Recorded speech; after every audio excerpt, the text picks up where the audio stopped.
Lactational mastitis কোনো ভয়ঙ্কর রোগ নয়।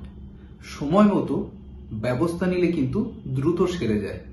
তাই ব্রেস্ট ফিডিং বন্ধ না করে বরং চালিয়ে যাওয়াই ভালো। হ্যালো, আমি doctor Syed Hasanuzzaman, surgical oncologist. আজকের ভিডিওতে আমরা আলোচনা করব যারা ব্রেস্ট ফিডিং করে, স্তন্য দানকারী মায়েদের একটা সাধারণ সমস্যা ল্যাকটেশনাল ম্যাস্টাইটিস নিয়ে। ল্যাকটেশনাল ম্যাস্টাইটিস বা স্তন্যদানকারী মায়েদের বুকের ইনফেকশন, এটা কি, কেন হয়, এর প্রতিরোধের উপায় কি, সেগুলোই আজকের ভিডিওতে আমরা আলোচনা করব। আসুন জেনে নিই ল্যাকটেশনাল ম্যাস্টাইটিসটা কি। স্তন্যদানকারী বা যারা ব্রেস্ট ফিডিং করেন তাদের স্তনের ইনফেকশন। জেনে নিই কি কারণে এটা হয়। বলা হয় যে মিল্ক স্টেসিস, বুকের মধ্যে দুধ জমে যাওয়া, বাচ্চাকে বারবার ব্রেস্ট ফিডিং না করানো, বাচ্চাকে সঠিক পদ্ধতিতে ব্রেস্ট ফিডিং না করানো, নিপিলের মধ্যে ফাটল, যেটাকে আমাদের ভাষায় বলা হয় ক্র্যাকড নিপল, সেখান দিয়ে ব্রেস্টের মধ্যে ইনফেকশন প্রবেশ করে এবং সেটা স্তনে সংক্রমণ তৈরি করে। উপসর্গগুলো হলো ব্রেস্টে ব্যথা এবং ফোলা, ফোলা অংশের উপরটা লালচে ভাব, শরীরের অন্য অংশের থেকে উপরটা অনেক বেশি গরম, ব্রেস্ট ফিড করাতে গেলে বুকে ব্যথাটা যেন বেশি হচ্ছে, এবং সেই সঙ্গে একটা ফ্লু লাইক সিমটমস, সারা শরীরে ব্যথা, দুর্বলতা, জ্বর বা জ্বর ভাব।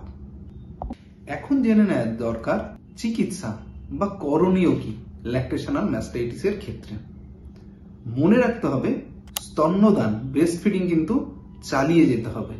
স্পেশালি যে দিকের ব্রেস্ট অ্যাফেক্টেড সেই দিকের ব্রেস্টটাও বাচ্চাকে কিন্তু খাওয়াতেই হবে, তাহলে কিন্তু বুকে দুধ আর জমবে না এবং সংক্রমণটা দ্রুত সেরে যাবে। ঘরোয়া নিরাময়, একটু গরম সেঁক দেওয়া, একটু ব্যথা বেশি হলে প্যারাসিটামল জাতীয় ওষুধ খেতেও পারেন। হ্যাঁ, ইম্পর্টেন্ট জিনিস কিন্তু অ্যান্টিবায়োটিক এর দরকার আছে, তবে অ্যান্টিবায়োটিক বিশেষজ্ঞ ডাক্তারবাবুর পরামর্শেই নেওয়া দরকার। হ্যাঁ, অনেক সময় ম্যাস্টাইটিসটা অ্যাবসেসে পরিণত হয়, মানে ব্রেস্টের মধ্যে পুঁজের কালেকশন, সেটা বিশেষজ্ঞ ডাক্তারবাবুর পরামর্শ মতো চিকিৎসা তার করা উচিত। ল্যাকটেশনাল ম্যাস্টাইটিসের প্রতিরোধের উপায়গুলো হলো শিশুকে বারবার সঠিকভাবে দুদিকের ব্রেস্ট ফিডিং করানো, নিপলের কেয়ার, মানে নিপলটা পরিষ্কার রাখুন, শুকনো রাখুন। ক্র্যাক নিপল বা নিপলে ফাটল হলে ডাক্তারবাবুর পরামর্শ মতো কিন্তু চিকিৎসা গ্রহণ করুন। প্রথম দিকেই কিন্তু সঠিক ব্রেস্ট ফিডিং এর পজিশন বা টেকনিক শুরুতেই শিখে নেওয়া কিন্তু খুবই জরুরি। ল্যাকটেশনাল ম্যাস্টাইটিস কিন্তু ভয়ঙ্কর কোনো অসুখ নয়, সঠিক ব্যবস্থা নিলেই কিন্তু দ্রুত সেরে যায়। তাই বুকের দুধ খাওয়ানো কিন্তু কখনোই বন্ধ করবেন না, বরং চালিয়ে যান। কোনো কমপ্লিকেশন, জটিলতা দেখা দিলেই কিন্তু বিশেষজ্ঞ ডাক্তারবাবুর পরামর্শ নিন। মনে রাখবেন, মা সুস্থ থাকলেই তবে কিন্তু শিশুটিও সুস্থ থাকবেন।